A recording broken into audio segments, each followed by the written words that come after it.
Hi. Oh, Hey, I remembered 1 o'clock. well, me too. And Yeah. I even know that it's Tuesday. Well, yeah, I had a moment just as I was coming on, Yeah, I went into Zoom, and it was showing me meetings that are coming up because it's linked to my calendar, and I'm looking at it and thinking, no, that's Thursday. It's definitely Thursday. But you have that moment thinking, oh no. I should have pocket dialed you this morning just to confuse you and put down again. Don't do that. Don't do that. Your hair looks great. You've been to a hairdresser. Where? No, in my Oh, bathroom.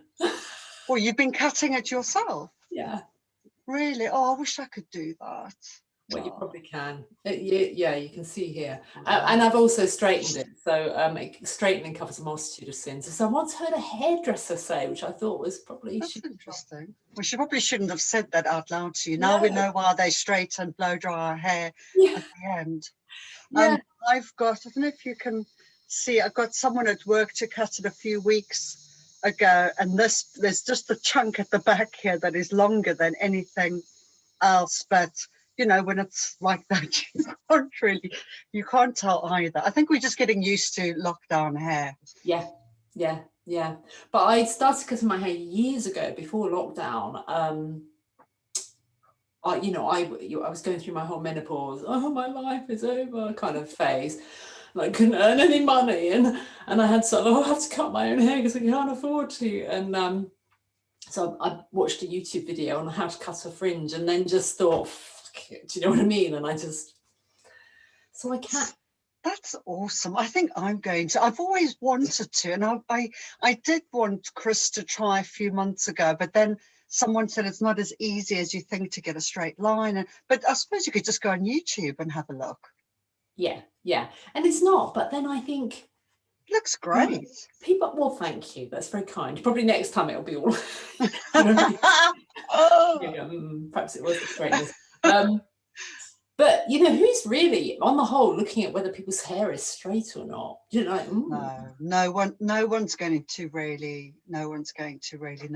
That's quite interesting, isn't it? I wonder how much that will affect the hairdressing industry. Lots of people are learning to do things themselves at home. It's going to be interesting to see how it affects the future of loads of products and services. That's true. Mind you, I don't think hairdressers will ever. I think people like the whole experience of hairdressers, don't they? Yeah, I don't like it when they talk. They mustn't talk to me. They must just give me tea and be quiet. But I love that whole thing of someone else washing your hair and just them pulling and cutting and pulling and cutting. Yeah, no, I'm not going to give that up. No, and they now do little massage when they're washing your hair, don't they? Yeah, that's lovely. Yeah. And when they get it wrong, it's really irritating, and it stresses me out when it's a really shit massage as well. You've got to choose who you go to. I'm just going to give you a heads up.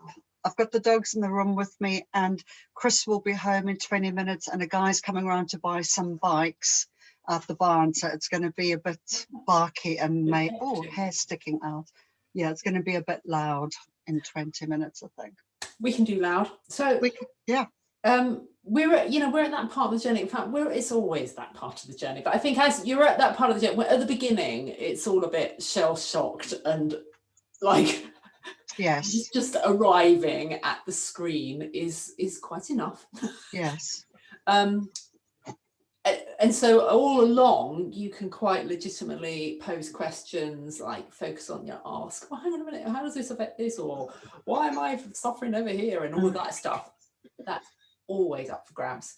So, but I just wanted to throw that in now so that you can be mindful that you don't have to just show up and wait for whatever I'm going to deliver. So before I move into anything, boys, bed, go and stay. And then they usually listen for about 3 to 4 minutes, and then it starts again. It's like children. It will. So was there anything before I move into what I was going to talk about that you wanted to talk about? Just that I'm feeling good and I'm a solid 9.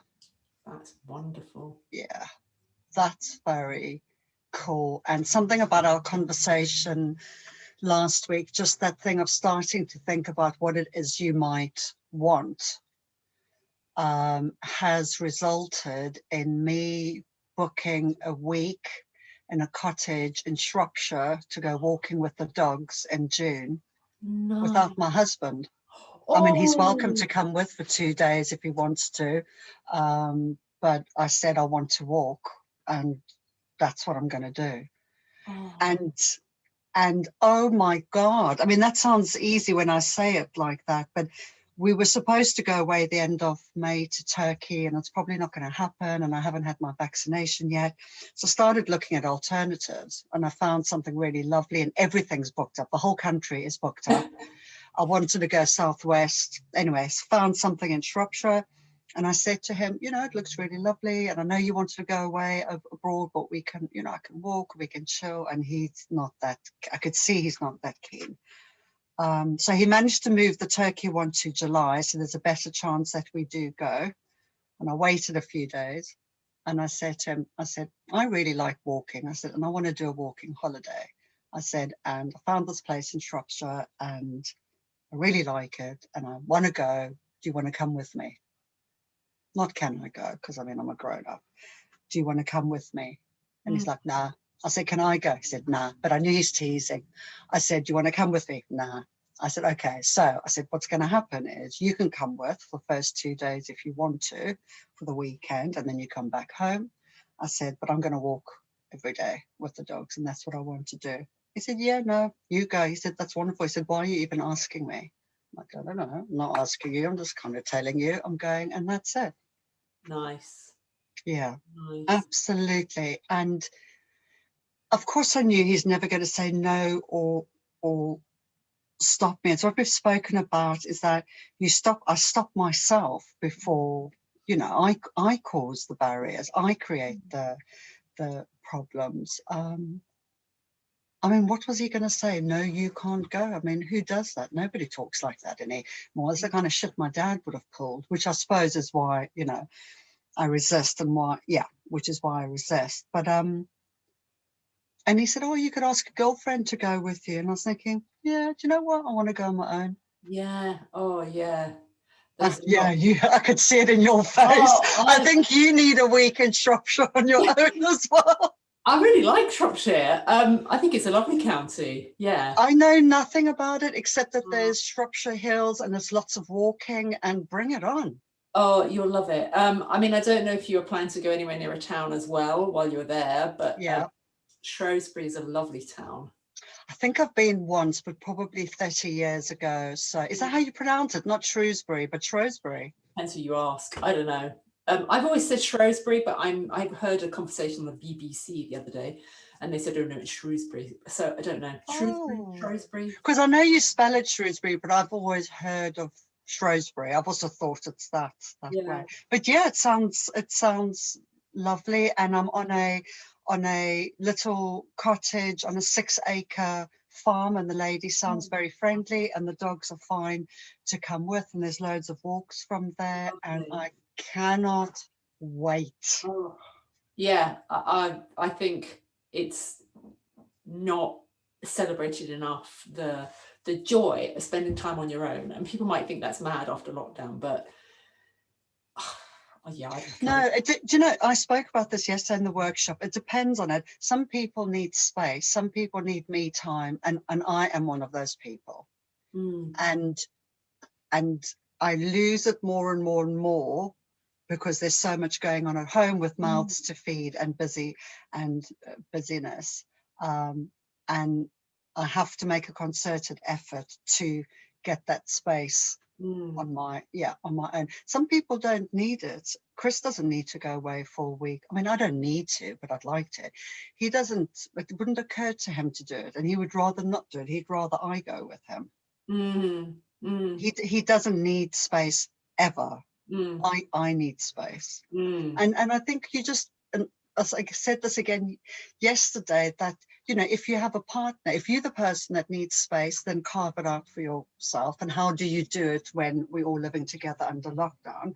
And if you have a partner that needs space, but you don't, then, you know, listen up to what I'm saying. And it's a real thing. It's nothing personal. It's not that you don't want to be with your partner or your family, or you don't love them. It's just that that's how you re-energize your batteries, isn't it? That's how you fill yourself back up again. Yeah, and it's also, you know, following on from what we're doing here, it's an opportunity to not purposely plan what you're doing with your life, but to allow thoughts to kind of filter and settle and wander and connect, and you know, where you've been laying down all these markers to give your brain some opportunities of going, ooh, you know, what other markers could we lay, and how do we connect this one to that one, and oh, there's one over there we hadn't even noticed. And having space, if you're celebrating it, you know, going to the right approach, gives your brain that opportunity to engage in that way. You know, that's why people go on meditation retreats. Yeah, exactly. And it is weird. I mean, what you said earlier, you know, we are in lockdown and we are not connected to people like we usually are, but I still feel that I need it and I still want it. What are you doing? Yeah, yeah. Well, it's the difference between, hello. What? I don't, oh God. What have you got? I just wanted to make sure it's not from the stuffed seal. Okay, cool. Something, he found something to chew, and I don't know what it is, but it's got a design pattern to it, so it comes from somewhere. Oh dear. Well, too late now, hey? Yes, exactly. Oh. Yeah, but it's not even the going away, it's just the choice that you make about it, which leads me in nicely to what I was going to talk about today, which you can use in any, it's like everything, it's like, it's ridiculously simple, but I love simple tools because we'll remember them. Yep. And it's kind of a decision-making tool, you know, when we're in that. I mean, ultimately what we want to do is trust our guts, because 99.9% of the time it's going to lead you in the right place if you're tuned in properly. But on the way there, or even sometimes, you know, sometimes there might be two things that you're thinking, ooh, you know, I'm not quite sure. What we can tend to do, which increases anxiety and overwhelm when we go back down that slippery path, is we maybe drop it on a mental list or a physical list. It's yeah, I'll think about that, you know, I haven't quite decided yet.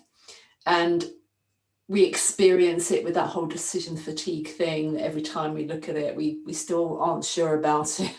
And the more we look at it and aren't sure about it, the more we're contributing to filling up our bucket with stress just related to one thing that we just couldn't make a decision on, that started off as a nice thing and is turning into a bit of a pain career. And so it's a technique that's used in all kinds of ways, just my kind of version of it. You know, ultimately everything is a yes no. It's like, it is a yes or it's a no. Maybe doesn't really, maybe's a pointless thing. It's like, it's yes or it's no. Once you answered yes or no, if it's yes, it could be, is it now or is it, you know, then it becomes a when or a how. But the first question you have to answer is yes. I like that. It kind of simplifies it, because we overcomplicate with the toing and the throwing and the backwards and forwards and the... Absolutely, because we can't, we don't, not the word dedicate, what's the word? We don't decide. And I think it's because we haven't figured out when, how, why yet. And we think we need to answer those things before we can say yes to it. You've got it. You've got it. Yeah. So we answer them prematurely. Yeah. And then we don't even go forward. We just procrastinate about it. God, Shirley, that's so simple. I know. know.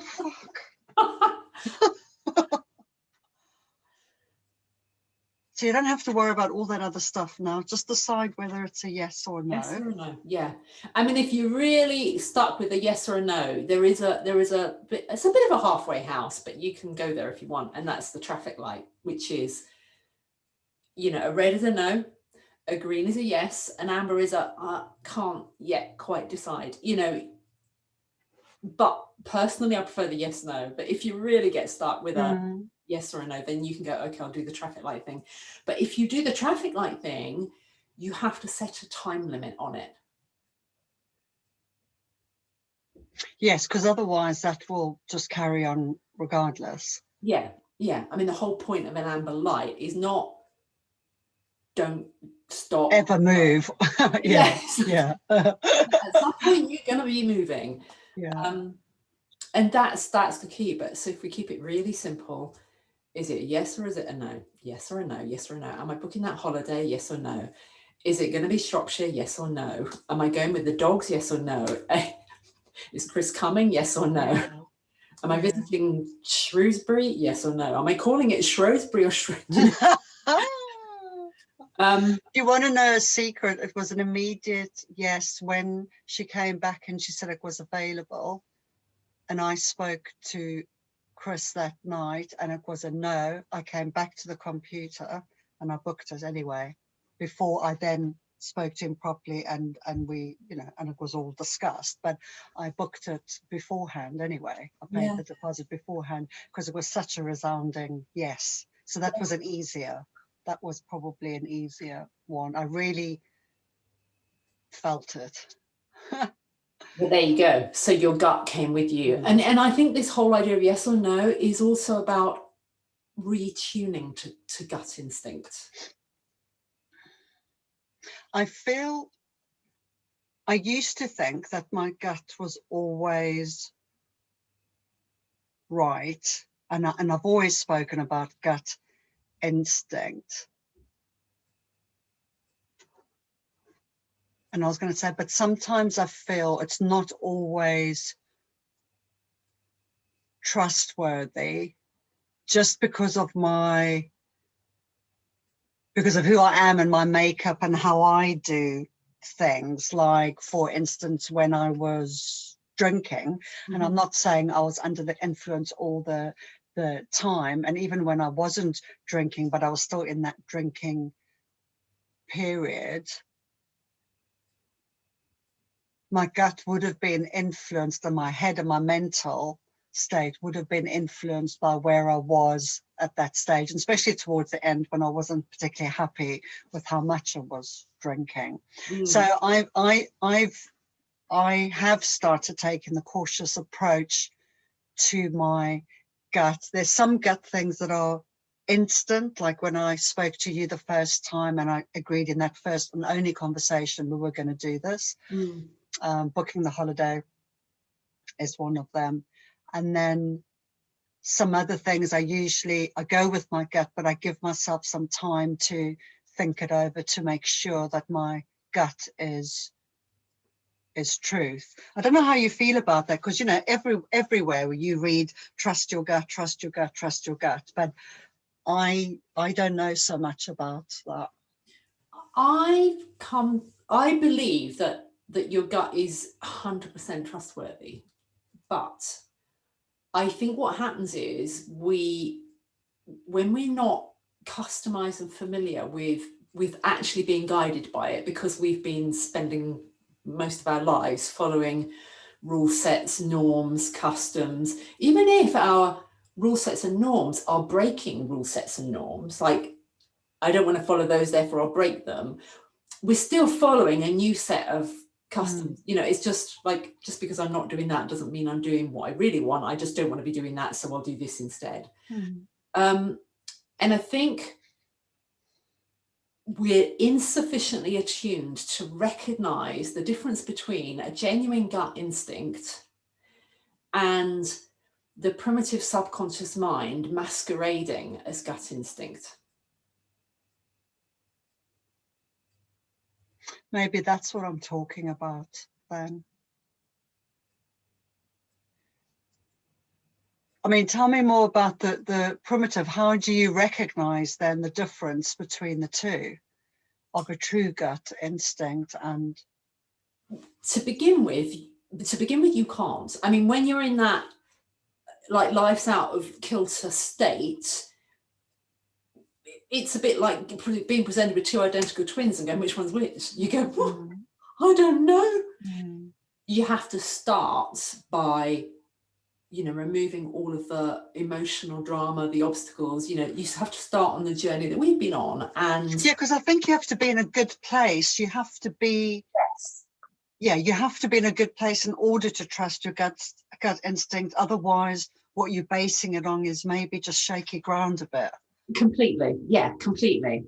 And that's why, you remember when I talked about emotional navigation, one of the tools for doing that is just doing something pleasurable, like your pottery or the sewing or painting, whatever it is, because that helps you reconnect with, I'm not thinking of an outcome here. I'm not controlling this with my mind. I'm just experiencing something. And that's putting down your emotional markers, you know, in the desert. And it, you know, I think that's where I came at this. In fact, I've just thought about renaming the pillars of what I do now, with emotion, thought and action, which interestingly is ETA, estimation time of arrival, to yourself. Oh, listen to you. Yeah. Putting down those emotional markers are really important. It's what guides you, really. Yeah, yeah. Absolutely. And those are true markers. So if you're picking up on a marker that feels good, and you know there's no substance like influencing, there's no alcohol, no drugs, no toxic environment, you know, you're just in a space where you are experiencing something for yourself with no other influence than that, then you can completely trust whatever your gut is telling you. It's like, oh, does this feel nice with this clay? Does it feel like it's moving where I want it to move? Is it going, you know, like your lovely pot that you showed me, that, you know, logically went wrong. But actually with your gut, you kind of went, oh no, but this feels like the going wrong is actually right. And you made it anyway. It's that kind of subtle listening. Yeah, I get it. Speaking of which, I've actually got my penny on. I started doing some pottery in the other room just before the call. I thought I'll do half an hour before I speak to you and an hour after I speak to you, because I've got my next workshop at 4, and that's a nice way to unwind and get focused again. Yeah, I think much easier. I mean, yes, and maybe that's what I was trying to say before, that you just explained it better, is that when you are in that state of doing what's right for you, it is 100% easy and advisable to trust your gut, because you can, or everything you need to guide you in the best possible way is with you. I'm pretty good at, I have been pretty good at my gut over the years. I can definitely sense when something is wrong, which probably a lot of people can, but I can figure out what it is. Some people might just think they're feeling ill or they're tired or something, but I'll know that something is off kilter, and you know, my gut is saying something. Yeah. It's pretty amazing, isn't it? Pretty amazing mechanism that the human body or mind has, this gut instinct. It is extraordinary. And, you know, there's more neurons. I think I've got this right. I may have picked this up from a bit of fake news, but I know there's 100 million neurons in the gut. And I think I read that was more than in the brain, but that may, I'm not sure I verified that in a scientific, but I know there's 100 million. Yeah, they're talking more about the gut, about how apparently the gut is the sort of center of everything. You know, we always used to concentrate on the brain, but the gut is really where things happen. Yeah. So it's not quite so crazy to listen to gut instinct. And I think where we go astray again, this comes back to work on bringing background stress and anxiety down first, just remove all of those layers of subterfuge, if you like, that are confusing us, so that we can hear the message properly, instead of, because what I know, I've done it loads of times, I was in a marriage I didn't want to be in, and you do the logical thing and you sort of write a list of reasons to stay and reasons to go, yeah.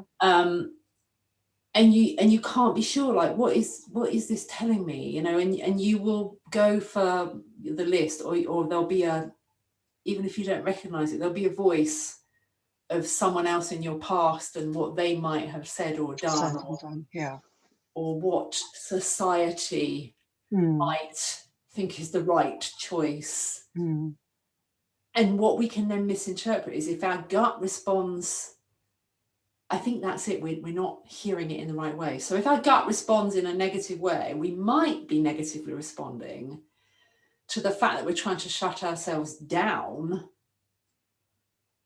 See what you mean, yeah. Because really that is when you need your gut, not, we can't all be chilled and in harmony and then have to rely on our gut. We want our gut to tell us when we're in that situation you described. Yeah. That's when we need our gut to lead us, really. And people are led by it through extreme, and difficult situations like that. Yeah. I think it's because we shut it down. I think we hear our gut, but because it's, well, that's another whole conversation, because it's difficult, sometimes that path is that we think it's the more difficult path, so we don't want to do it. We just want to go with the status quo, and anyway, blah, blah, blah. No, but I think that's valid. I think you're right. And if you're struggling, with overwhelm and stress and anxiety and can't think straight, of course it is presented as the most difficult thing. Like, why would you listen to something that every part of your being is saying, I can't even cope with what I'm doing right now, never mind dissolving a marriage. Yeah. And so that's why we get stuck in this amber place.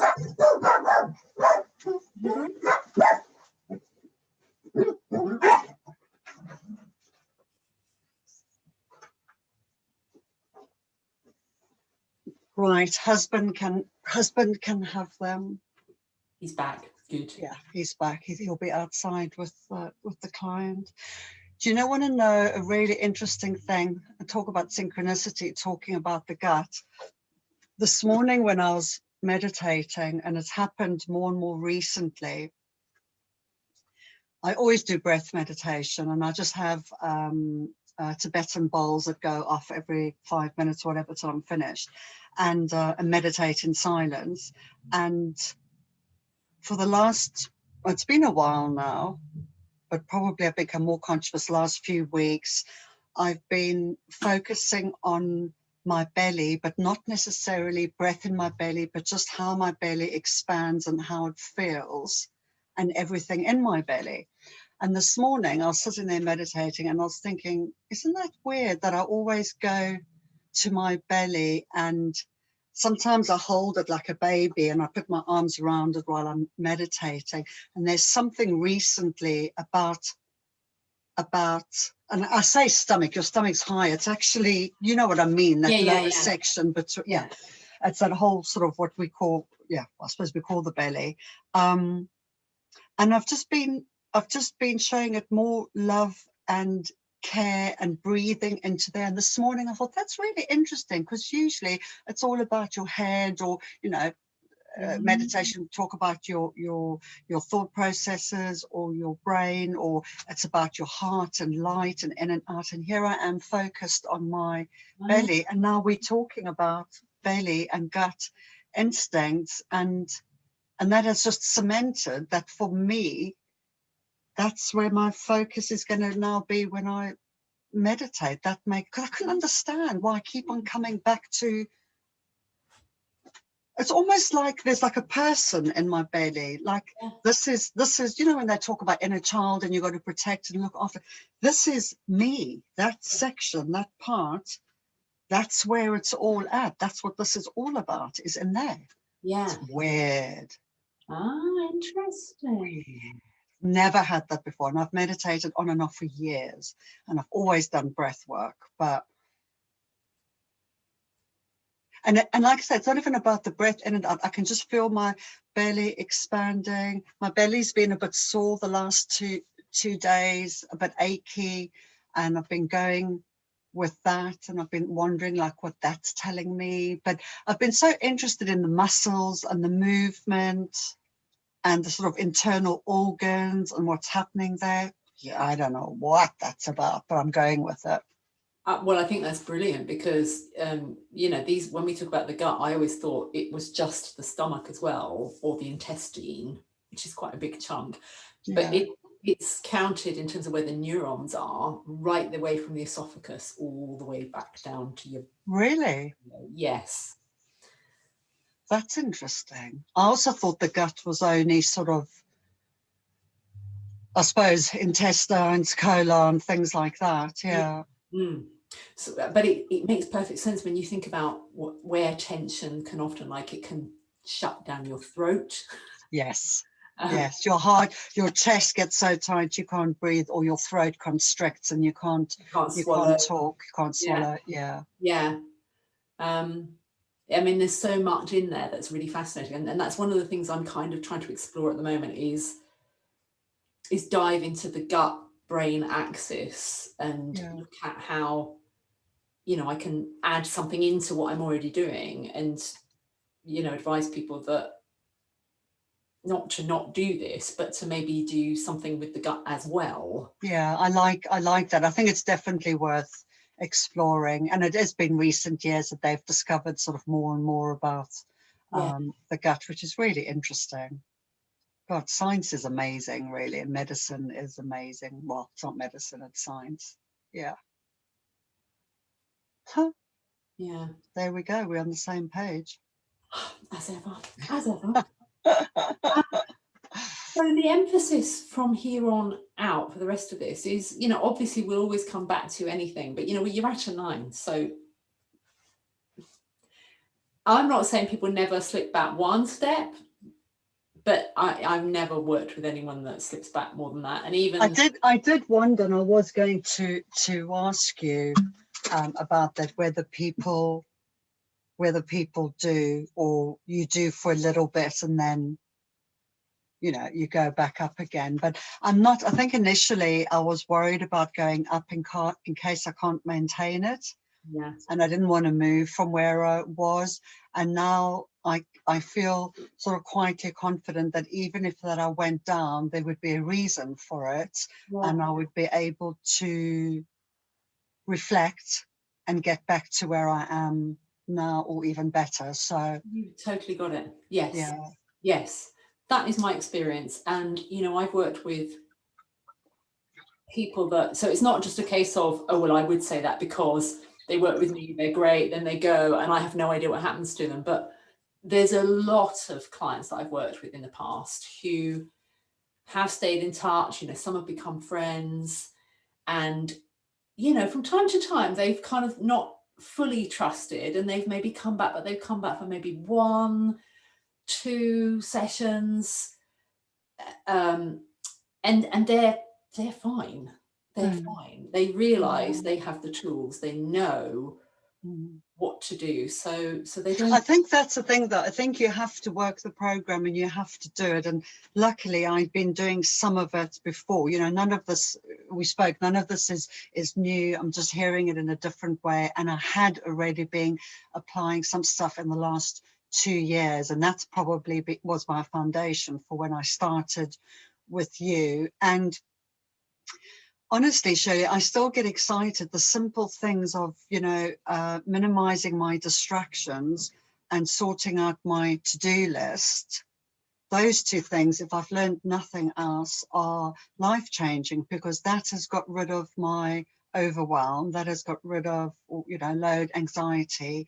That allows me to breathe and look at all the other things I might want to do, whereas before I was too frazzled and I couldn't. And I can feel it on days when I backslide a bit and I maybe don't. I'm not as strict with myself with the phone as I ought to be, and then the sort of uneasiness and overwhelm starts bubbling in because I keep on being interrupted. And now I'm getting such great pleasure switching my phone off completely. It is such a juicy, delicious feeling. It gives me instant relief, instant happiness, instant burst of energy to have my phone switched off. It's beautiful. I'm so glad. I mean, I didn't imagine. I mean, a few weeks ago when I suggest, I think I told you I have my phone on silent all the time. You kind of were a bit, oh, yeah, really? Yeah, That's amazing. Yeah. I mean, I started it probably, I suppose I'm coming up to a year that I started looking at it less or not looking at it from say 8 in the evening till the morning, blah, blah, blah. And now I will actually switch it off at 7:30 or 8 because I go to bed really early, 7:30 or 8, and have it off for the rest of the evening, go to bed. And it used to be, and because of my mum and my sister, you know, it's usually on first thing in the morning. And this morning I just thought, no, I think my sister's going to have to get used to me only clocking in really at around 9 or so. She doesn't have to hear from me at 7:20 to say good morning. That's fine. And I left my phone off until then because I wanted to have breakfast and I knew I would. Yeah. That's fantastic. That is fantastic, isn't it? Yeah, I think a lot of my overwhelm last year that added to my anxiety was that I felt switched on all the time and that I couldn't, you know, what would somebody think if I didn't contact them immediately or reply immediately or email work even immediately and stuff, and having to just lay the boundaries again of maybe I won't get back to you at all. And unfortunately, that's just how it is in this day and age. Whereas before it would have, you know, been seen as really rude, but there's just no ways all of us can cope with responding immediately all the time. No. And you've moved from a place of having everyone else in the world structure your day to you deciding what the structure of your day is. Yeah. And that's so easy to say. So easy to say, and it's hard to implement. And even in the morning when I wake up to do my own little routine, there's a million things I could do, even, you know, fill up the bird feeder because, my God, I don't want the birds not to have food. But if I'm interrupted, that has to wait. That has to wait till I've done what I need to do. You know, and if they don't have food for 45 minutes or half a day, I'm sure they'll survive. But it does take practice, and that's one of the things I'm glad that this course with you is as long as it is, because it gives you time to practice, forget, come back, practice. And like I said, I'm building on stuff I was doing before, prior, and it's wonderful. It's wonderful. Great tools. I think you're right about the practice that you've done before having given you a foundation, because you've made such rapid progress. You know, the course is designed so that people would get to the point you're at probably around week 9 or 10, whereas you've reached it around 6/7. I could see how it would be different for everybody. And if you're not used to, if you haven't done anything like this before, then then you're starting at the beginning. And luckily for me, I wasn't. I'm glad I wasn't. I get to do all the delicious other stuff about all the other things I want to do. Well, you know, we'll always get there. I mean, that's the point that I want to make now, is that moving forwards, we want to kind of shift the emphasis of who's directing where we're going, from me more to you. And I don't experience that as anything. Yep, had a slight. Don't make me have to make a decision. Yes. Not as everything else we've done, not in a big, now I have to come up with things. Ooh. Not in that sense. We do it in exactly the same way we've done everything else, which is just one Explore. thing at a time. So, Mm. you know, wherever your thoughts might be taking you, in terms of how you want to design your life, which could just be tomorrow, next week. We are actually thinking long term for, you know, since we met each other, myself and Chris, we spoke about living somewhere else when we get a bit older, somewhere that's warmer and stuff. And I mean, he's 5 years older than me, and he kept on saying by the time he's 60, which is now 2 years away. And God, when we went to Rhodes last year, we decided that's it, packing up, moving to Rhodes was so beautiful, but of course it's the middle of nowhere. And we've kind of decided on Spain and Andalusia, like close to the Sierra Nevada mountains. I love mountains and I just want views. And the last few months, everything has been about with that in mind. That's laying an emotional marker really for us. And even the bikes that are being sold today, he's had in the barn for years, and that is one step closer so that we, you know, we've got less to take with us when we go, when we move. And the idea is in a couple of years time. And I was thinking the other day that this was coming at such a good time, because I wanted, you know, on the one hand, it's like, now I'm going to have time to do the things I want to do, but I also know that that's actually, I'll probably be busier than ever. And I was thinking along the lines of work and pottery, you know, because although he will retire, he's still going to buy and sell bikes and do stuff. And if I can do my occupational therapy stuff from there, I will. And the pottery, it's almost like nothing's going to change. We're just going to be there with a little bit of better weather, and he won't be going into work every day, but he'll, you know, he'll still be doing some stuff. So I've kind of got a focus that is really in the future, which is kind of nice because it helps you make decisions of, you know, am I going to plant a tree in the garden? Well, maybe no, because we'll be going to Spain in 2 years' time. But I'm very conscious of the fact, and it's fine, and I am doing it, that I want to be present. It's got to be about now and the decisions and the choices that I make today. And I think my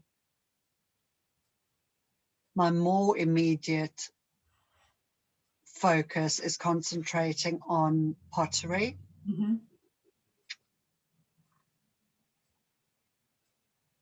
And something to do with occupational therapy, with the work that I do.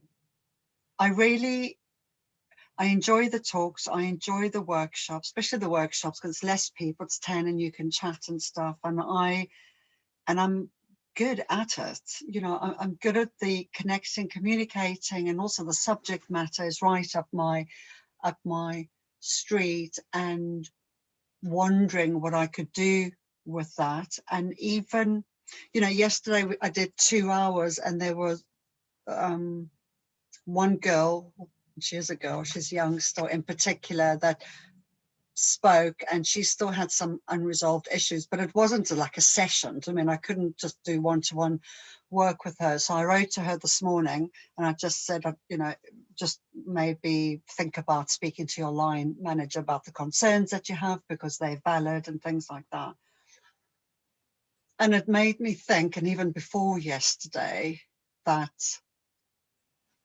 it's a bit like you with your work, like what do you offer after you've done the workshop? I mean, people, is there an opportunity there for me, whether it's group work or individual work, for people to come back to me if they're still struggling, which a lot will be, because nothing gets resolved quickly. And people, like we all do, we need guidance and support while we're learning the skills, while we're practicing, and then off you go and you stand on your own 2 feet. But there were probably a handful of people in the group yesterday that could do with support and checking in and stuff like that.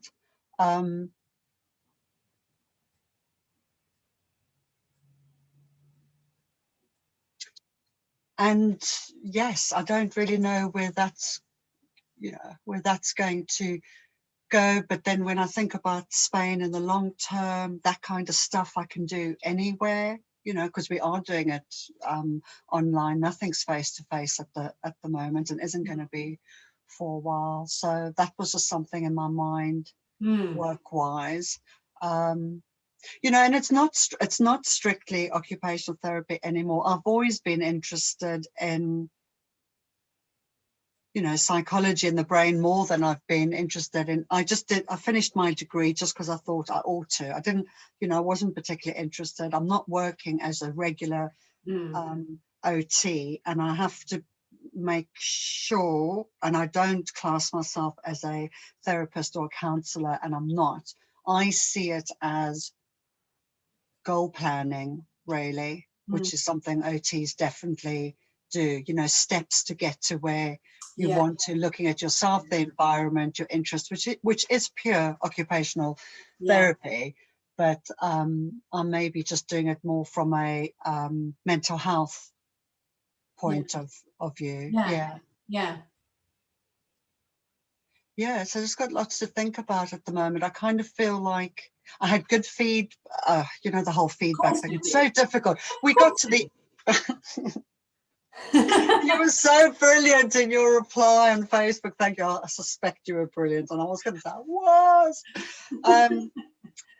It got to the end, and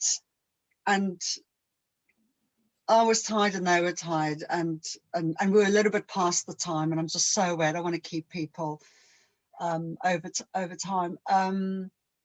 But I got an email back from the woman who organised it, the HR person, because she wanted an attendance list. So I emailed her, said everybody was there.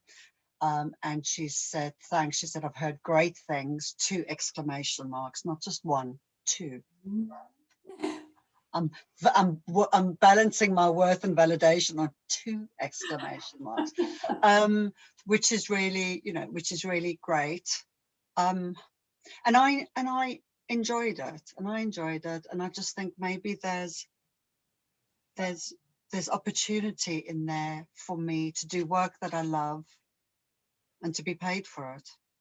Sounds good to me. It's work. Yeah, exactly. Yeah.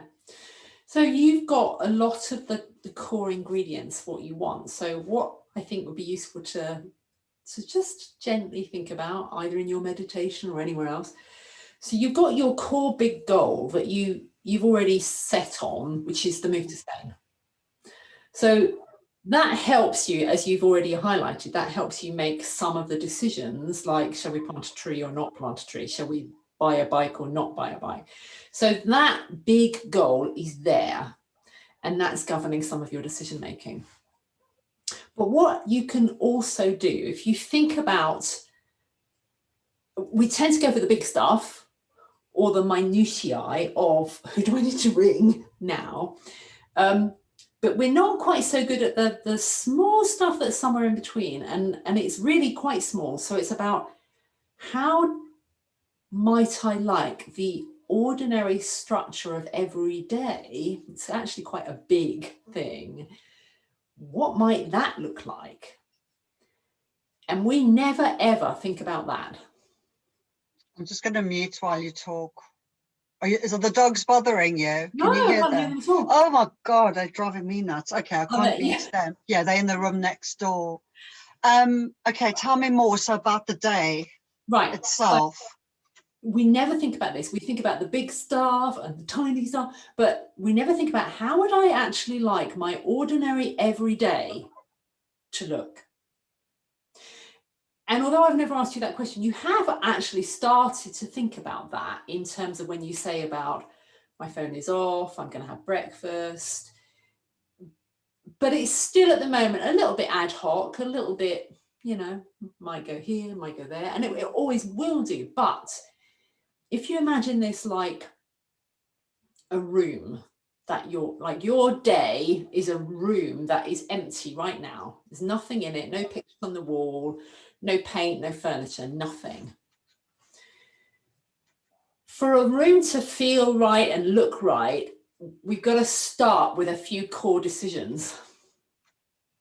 which might be the furniture, or it might be a picture, or it might be a colour. Mm, mm. And we have to decide on those things, because if we don't, if we just go, oh, just bung all this stuff here, oh, I've got some green paint in a tin, let's just, do you know what I mean? Not in my room, you don't. You could end up with a very uncomfortable space that doesn't suit anything, doesn't fit any needs, doesn't feel nice to be in. The ideal is that if you can't do it yourself, you pay someone else to do it, and they go, oh, well, what we do, you've got this lovely chair. Is this a chair you like? Your chair behind you? You go, oh, yes, that's the centre of the room. It's got to be that chair. You go, okay, that's the centre of the room, and then you start to add bits that enhance that chair, and make the whole space work together. I don't know if this analogy is working for you. No, it is. It absolutely is. I kind of like. I like that. Your day is an empty room, and what are you going to fill it with? What are you going to put in? And I suppose that there will be core staples, and then depending on seasons and how you're feeling or whatever, some stuff might come and go, because nothing stays the same. No, nothing stays the same. But if you have a sense of what you want your day to day to look like forever, you know, and forever can change, as we know, because you might go, well, actually, well, that used to be my forever, but now it's a different forever. But right now, where you are right now and how you're feeling as a 9 or a 10 is, what would I like the construction of my day to look like? And it kind of comes back to your architecture, those keystones of what are the non-negotiables in my day that I don't want to trade for anything or anybody. You know, it's like, oh, you really got to sell me to get me to give this one up today. Once you've got those in place, then that enhances your decision-making ability. Come back to the yes and the no. That's lovely. I want to quickly write that down. I haven't got my book. I actually really like that term, the non-negotiables of my day. Well, that's a bit exciting. Yes. My husband does sound very easily excited. How do you spell negotiable? Negotiable. Yeah. Non-negotiable. What did you say? Non-negotiable what of my day? The non-negotiables of your day. In other words, if you say, right, the non-negotiables of my day are an hour of tranquility every morning where I just do whatever I damn well please and I don't feed anybody else. Absolutely. And before that, it starts with a cup of tea and then that. Yeah. And you could say another non-negotiable is that there has to be something physical in my day. Yeah. At least an hour. It's got to be physical. Yeah. And I'm not suggesting, I'm just, you know, giving you. You know, we talked about space, like you really value space. It sounds like a non-negotiable of your day probably needs to have an element of space. And I think physical space as well.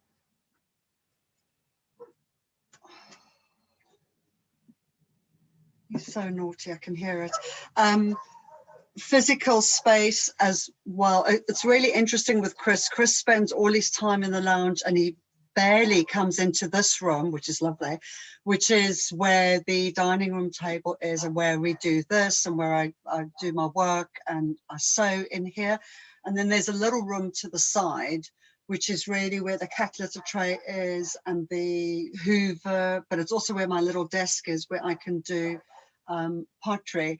And this morning I thought I want to do pottery and I couldn't get in there, and the Hoover that I bought is a Henry and the lead is long and it takes up so much space. I thought, fuck this, and I went online and I spent £250 for an upright Hoover that's going to be delivered tomorrow. Nice. That was a non-negotiable. I'm so tired of that damn Hoover, because the house, we don't have like a space where stuff can go. Well, most houses don't. It's in the way all the time. And I just thought it stops me going into that room to do pottery because I've got to climb over it and move it out the way. Yeah. Yeah. So yeah, I'm going to not just sort of mental space, but physical space as well of what I need. Yeah. And gradually, as I say, all we're doing at the moment, as ever, I always use this term, don't I, of planting seeds. We're just planting seeds. I like that. But gradually you're getting better informed, partly through your gut instinct, of what those non-negotiables are, and it'll begin to feed into your decisions around work. You'll realize which parts are absolutely intrinsic, like you love them to pieces, you don't want to let them go, you want to expand them and dive deeper into them, and other parts you honestly couldn't give a monkey's hoot about. Yeah.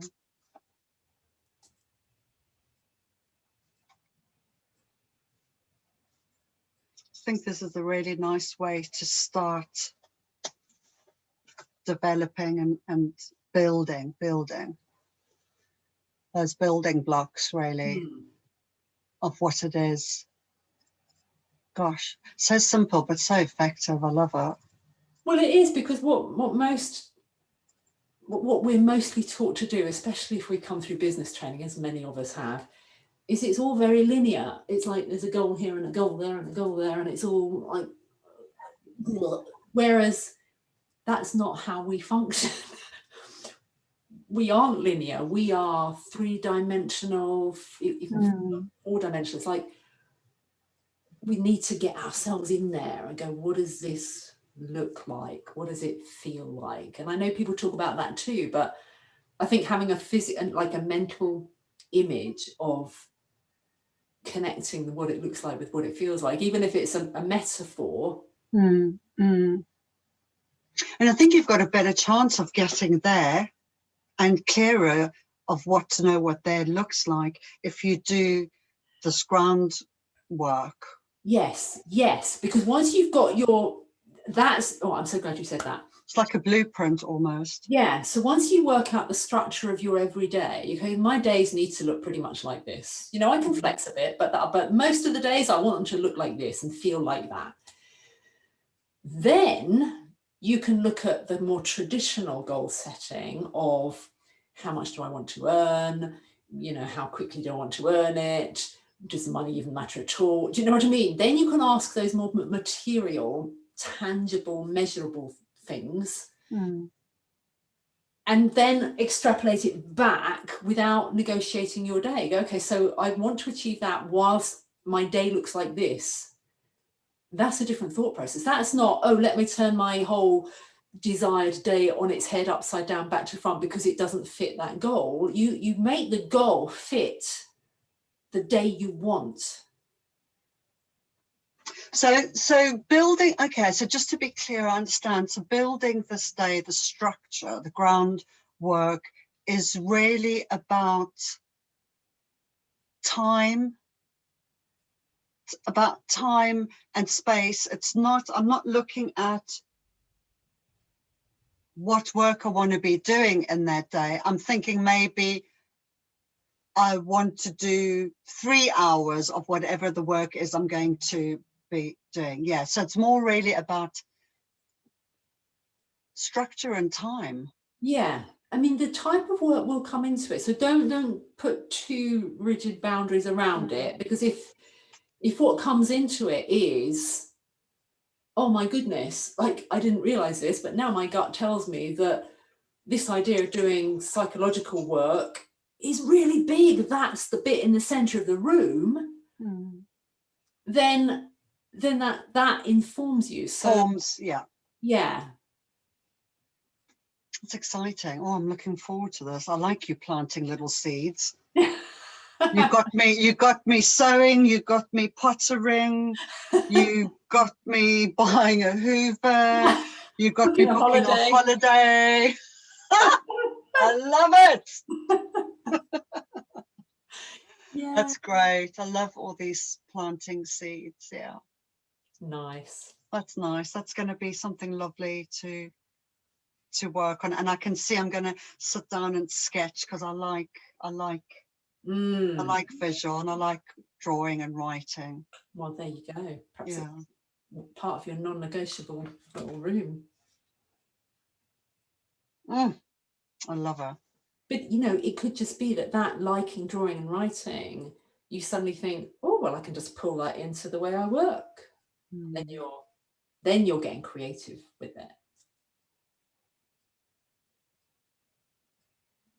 I actually downloaded a drawing program on my computer 2 days ago, because everything's digital now, but I realized I didn't want to draw with a mouse. I actually want to draw with a pen. Yeah, and that was kind of informing work a bit as well. So, oh my God, it's so exciting. It is exciting, but I don't want to take any more of your time because you've allocated yourself an hour to go and do something. I have. I'm certainly going to do that before the next workshop. It's from 4 till 6. I think the sun should still be up.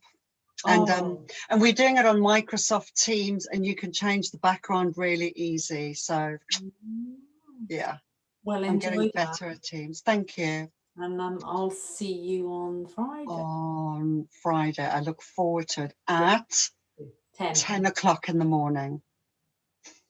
Got it. Yeah.